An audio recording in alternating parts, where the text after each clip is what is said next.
Okay, we're in the big build-up to the second semi-final. It's at Darley on Saturday, and the arch rivals, Darley and Bacchus Marsh. We'll go to you, Travis, first of all. I mean, this is the biggest rivalry in the Ballarat Football League, and just as a club, it must be really something special building. Yeah, definitely. It's I think it's going to be a pretty big day on Saturday, and I think our focus shifted pretty quickly to Darley after our game on the weekend, and we spoke about them pretty early on. So I think there's a lot of anticipation for the game, and I think the rivalry obviously goes. I don't know as much about it as a lot of other people, but I'm learning pretty quick.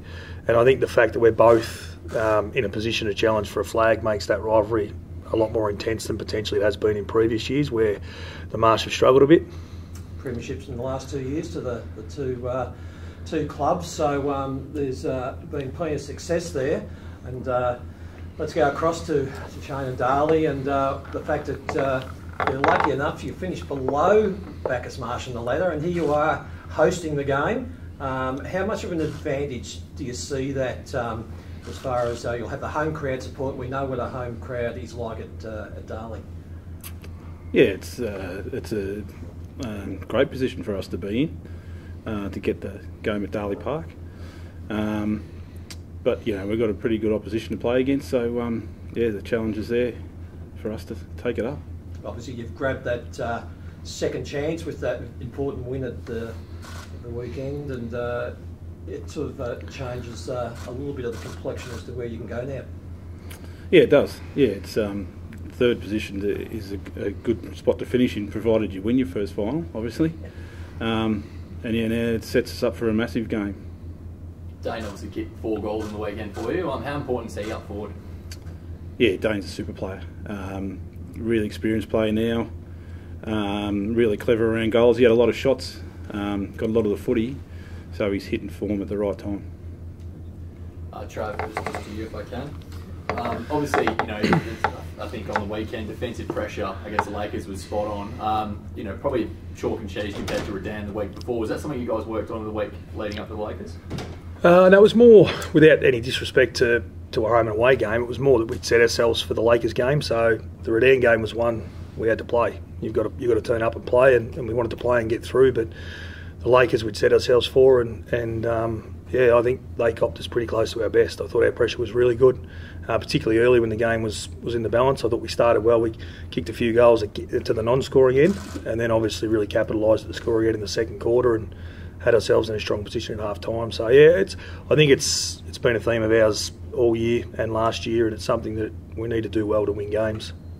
And Jarrah seemed to be moving up the ground a bit more in the game as well. Is that something you guys planned on, or he was just getting involved in the action? No, you're right. We changed his role a little bit recently. I think we've got to be careful not to be too Jarrah focused. I think the strength of ours, I mentioned it last week, is that we've had 8 players kick 4 or more goals in a game. So we're fortunate enough that although Jarrah's a great target inside 50, we don't need him to kick a lot of goals to win. And I think anyone who doubted that only has to look at the weekend's result where he kicked none, and we still kicked 14 and won the game well. So it's I think it's, you know, it probably lets him utilise his pace and his tackling ability in that further up the ground to be more involved in the contested situation, which he's very good at. So yeah, very versatile, Jarrah. Last year, Bacchus Marsh, one of the keys to the premiership run was the fact that you had a really good run with injuries or lack of them, if you like. This year it's a little bit different. You've still got well and truly the core of that successful team still in place, but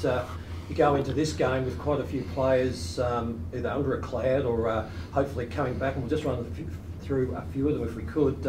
First of all, young Billy Griffiths. He's been quite a find this year in a sense. Small forward, he's played every game, and I believe he's in a bit of doubt for this weekend. Yeah, no, he won't play this week. So, and he actually copped a couple of other hits throughout the game. So he got the green light from our trainers to go back on. It was a pretty solid hit, and we probably thought he wouldn't, but he got the green light to go back on. He went back on and you know, looked okay, but I guess you'd call it delayed concussion. He spent some time in hospital on Monday and yesterday, and with some headaches and that, and he'll be fine, but he certainly won't play footy this week. So Simon Frankie was obviously one that came off on the stretcher, and when we saw him leaving in an ambulance, he was in a lot of pain with a knee injury. Yep. But it sounds like it might not be as bad as it first looked. No, he's had some great news as far as his longer term future goes with his knee. There's no structural damage to any of the ligaments and tendons, and there's no bone damage. The X-rays cleared him of that, so to get up in 3 weeks, probably very unlikely. There's a slight chance, and he's going to do everything he can to give himself an opportunity, but I wouldn't think he'd play. The good news is that obviously it won't affect next season, which was potentially a worry. A couple of casualties also from the weekend. Kane White, a hamstring, Jake Bolton, shoulder. Yeah, Kane's hamstrings ended up just being lower back tightness and some things around that, so he hasn't actually hurt the hamstring, so Kane will play. Jackson's an interesting one. He actually, he obviously dislocated his shoulder. For anyone that was there would have seen that. And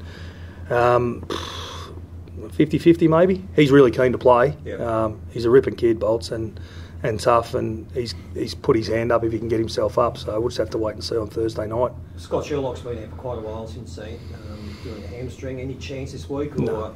No. Prelim final would be the best case scenario for Scott if we're forced to play in it. So what players you got to come back? Trent Angwin was out with a hamstring. I believe he's okay. Yeah, trained well last night, so Trent will play, which is good for us. And obviously got access to a couple of Western Jets boys now in Blake Graham and Nick Stooldryer. So haven't actually finalised the selection yet, but those 2 guys could, with obviously Billy and Frankie out, we've got to bring 2 in. Trent's one, and the other one might come from those 2. Just on Darley injuries and on that side of things, Cameron did his shoulder in the last round, didn't come up obviously at the weekend. And the ruck and Shane Page, skipper's still been out. Yeah, they both didn't come up at the last minute, so we'll give them every chance this week. And selection will be a little bit of a headache for Heath and the boys, so we'll go from there. Obviously, with obviously your season, you got one up against Bacchus Marsh early in the season and lost again. So you take a bit of confidence with that win going forward. Yeah, that was a long time ago, early in the season, and they smashed us a few weeks ago. So we've got a lot of work to do, but we'll have a few different players in from last time. They'll probably be the same.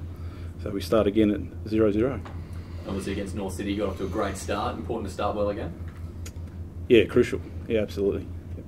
Trav, just one for you if I can. Yep. Obviously, Darley, midfield, you've got Heath Scotland, Brian Graham. Is that something you guys are looking at putting a specific person on to nullify their role, or just a team effort? Yeah, most of our midfield stuff's done, on a team sort of basis, but we do use Logan Blundell a little bit defensively. Logan ran with Scotto for parts of last game, and although Heath got a lot of ball, I thought he was Darley's best player that day in our opinion, but probably still didn't do as much damage as he could have if he was let run around by himself. So, we still really, obviously he's not as young as he used to be. We still rate him enormously as a threat, and we'll monitor him and where he plays.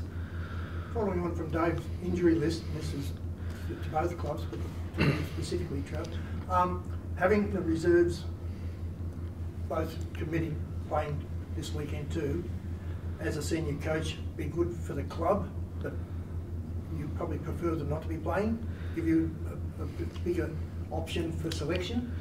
Yeah, look, it's interesting. We obviously, if we have a couple of guys miss out on selection this week, for example, the Jets boys, if we didn't pick them in our senior side, it's probably a good thing that they can play in the reserves. So, it works probably a bit both ways. There's some positive and some negative with it. So, but from a club point of view, you're right. It's really exciting for our supporters and that to know that they can go there and watch both sides.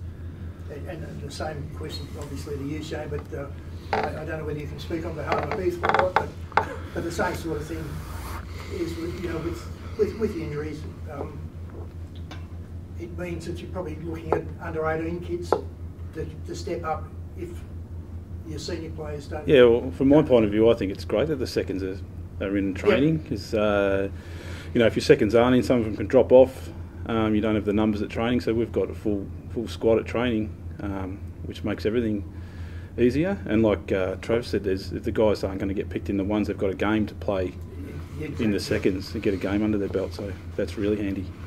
You talked about rivalry at the start, and that stands no matter what time of year or when the game is. Apparently you've got to go back to 1998 since these two clubs met in a final. And I can see the smile on Trev's face, because I think on that occasion we've been told that it was a big win at Bacchus Marsh. But obviously something like this is this rivalry is something that's really, well, it's great for the competition and great for the clubs. What will it be like having that home vocal crowd behind the boys? I mean, it's got to make some difference, because, as I said earlier, there's nothing like a Darley crowd. Yeah, we don't look back to 1998 for starters. We're looking forward. Look, it'd be great. It's our home ground. You know, like I said, familiarity for the players and the supporters to get down there. I'm sure it'll be a massive crowd. Yeah, our boys can't wait. Now, I take it, Trav, you're the team that finished on top, so you have the home rooms, even though it's Darley's ground. Yeah, no, from our point of view, look, it's that probably adds to it for us. Like, we certainly, I know from a club point of view, we'd like it played at Mattingly, but obviously that isn't going to happen. Yeah, look, and from purely a player coach point of view, I think the positive to come out of it is that we respect Darley and what they're capable of enormously, and we think they'd be hard to beat at Mattingly. We think they'd be really hard to beat on a neutral ground, and we think that the challenge is even bigger with the fact that we have to beat them at Darley Park to go through to a grand final. So we've spent a fair bit of time talking about that, and I guess the stakes, I guess the win becomes better if we're able to do it, and I think the confidence that the boys would take out of that into a grand final, if we're able to do it, would be enormous. Just one quick one, Trev, to wrap up. If you do happen to win, is that going to give you the momentum to go, you get the week off, and then is that going to give you the momentum and the incentive to say, well, we can beat them on their home ground, we can beat them anywhere? Yeah, I don't think it'd hurt. I think that's definitely what makes it bigger for us. It'd be great to be able to do it. Look, good luck to Darley. They've done nothing wrong to get the opportunities they've got. That's the rules as the way they are. I just think they should be changed. But certainly from our point of view, what an opportunity. What an opportunity to go into the grand final on the back of beating arguably our biggest threat on their deck. It'd be terrific. Well, Shane, that spiced things up a little bit pre-game. We'll give the last word to the Devils. And